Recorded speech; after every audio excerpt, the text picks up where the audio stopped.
The Selfish Giant. Every afternoon, as they were coming from school, the children used to go and play in the giant's garden. It was a large, lovely garden with soft, green grass. Here and there, over the grass, stood beautiful flowers like stars, and there were 12 peach trees that in the springtime broke out into delicate blossoms of pink and pearl, and in the autumn bore rich fruit. The birds sat on the trees and sang so sweetly that the children used to stop their games in order to listen to them. "How happy we are here," they cried to each other. One day the giant came back. He had been to visit his friend the Cornish ogre and had stayed with him for 7 years. After the 7 years were over, he had said all that he had to say, for his conversation was limited, and he determined to return to his own castle. When he arrived, he saw the children playing in the garden. "What are you doing here?" he cried in a very gruff voice, and the children ran away. "My own garden is my own garden," said the giant. "Anyone can understand that, and I will allow nobody to play in it but myself." So he built a high wall all round it and put up a notice board: "Trespassers will be prosecuted."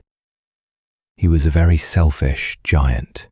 The poor children had now nowhere to play. They tried to play on the road, but the road was very dusty and full of hard stones, and they did not like it. They used to wander round the high wall when their lessons were over and talk about the beautiful garden inside. "How happy we were there," they said to each other. Then the spring came, and all over the country there were little blossoms and little birds.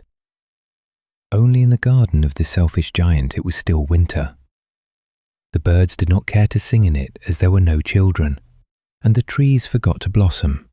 Once a beautiful flower put its head out from the grass, but when it saw the notice board it was so sorry for the children that it slipped back into the ground again and went off to sleep. The only people who were pleased were the snow and the frost. "Spring has forgotten this garden," they cried, "so we will live here all the year round." The snow covered up the grass with her great white cloak, and the frost painted all the trees silver. Then they invited the north wind to stay with them, and he came. He was wrapped in furs, and he roared all day about the garden and blew the chimney pots down. "This is a delightful spot," he said. "We must ask the hail on a visit." So the hail came. Every day for 3 hours he rattled on the roof of the castle till he broke most of the slates, and then he ran round and round the garden as fast as he could go. He was dressed in grey, and his breath was like ice.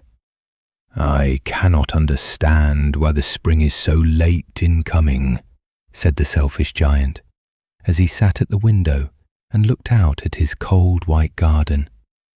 "I hope there will be a change in the weather." But the spring never came, nor the summer.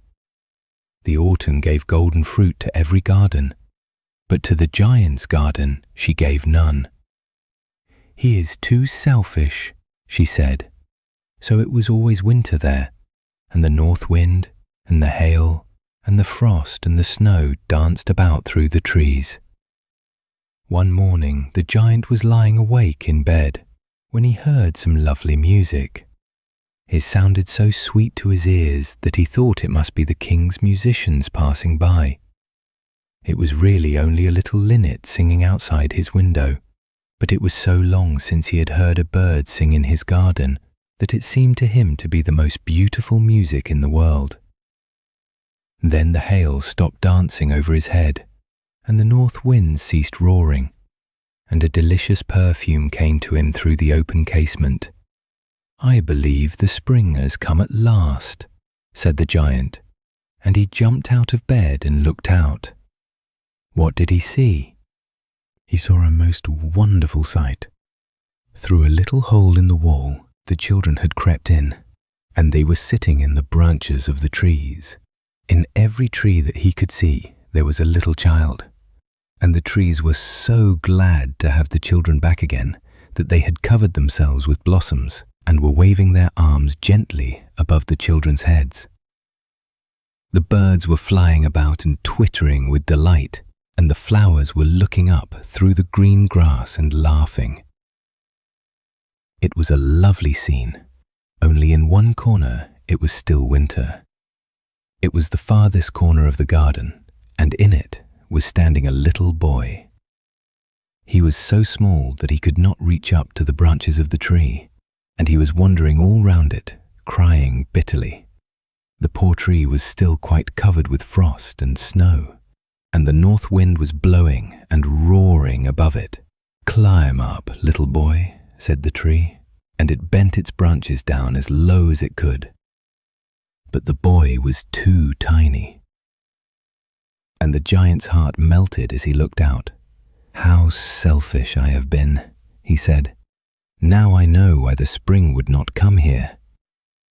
I will put that poor little boy on the top of the tree, and then I will knock down the wall, and my garden shall be the children's playground forever and ever." He was really very sorry for what he had done, so he crept downstairs and opened the front door quite softly and went out into the garden. But when the children saw him, they were so frightened that they all ran away, and the garden became winter again. Only the little boy did not run, for his eyes were so full of tears that he did not see the giant coming. And the giant stole up behind him and took him gently in his hand and put him up into the tree. And the tree broke at once into blossom, and the birds came and sang on it, and the little boy stretched out his two arms and flung them round the giant's neck and kissed him. And the other children, when they saw that the giant was not wicked any longer, came running back, and with them came the spring. "It is your garden now, little children," said the giant, and he took a great axe and knocked down the wall. And when the people were going to market at 12 o'clock, they found the giant playing with the children in the most beautiful garden they had ever seen. All day long they played, and in the evening they came to the giant to bid him goodbye. "Oh, but where is your little companion?" he said. "The boy I put into the tree." The giant loved him the best because he had kissed him. "We don't know," answered the children. "He has gone away." "You must tell him to be sure and come here tomorrow," said the giant. But the children said that they did not know where he lived and had never seen him before, and the giant felt very sad. Every afternoon, when school was over, the children came and played with the giant. But the little boy whom the giant loved was never seen again. The giant was very kind to all the children, yet he longed for his first little friend and often spoke of him. "Oh, how I would like to see him," he used to say. Years went over, and the giant grew very old and feeble. He could not play about any more. So he sat in a huge armchair and watched the children at their games and admired his garden. "Oh, I have many beautiful flowers," he said, "but the children are the most beautiful flowers of all." One winter morning, he looked out of his window as he was dressing. He did not hate the winter now, for he knew that it was merely the spring asleep and that the flowers were resting. Suddenly, he rubbed his eyes in wonder and looked and looked. It certainly was a marvelous sight. In the farthest corner of the garden was a tree quite covered with lovely white blossoms. Its branches were all golden, and silver fruit hung down from them, and underneath it stood the little boy he had loved. Downstairs ran the giant in great joy, and out into the garden. He hastened across the grass and came near to the child. And when he came quite close, his face grew red with anger, and he said, "Who hath dared to wound thee?" For on the palms of the child's hands were the prints of 2 nails, and the prints of 2 nails were on the little feet. "Who hath dared to wound thee?" cried the giant. "Tell me, that I may take my big sword and slay him." "Nay," answered the child, but these are the wounds of love."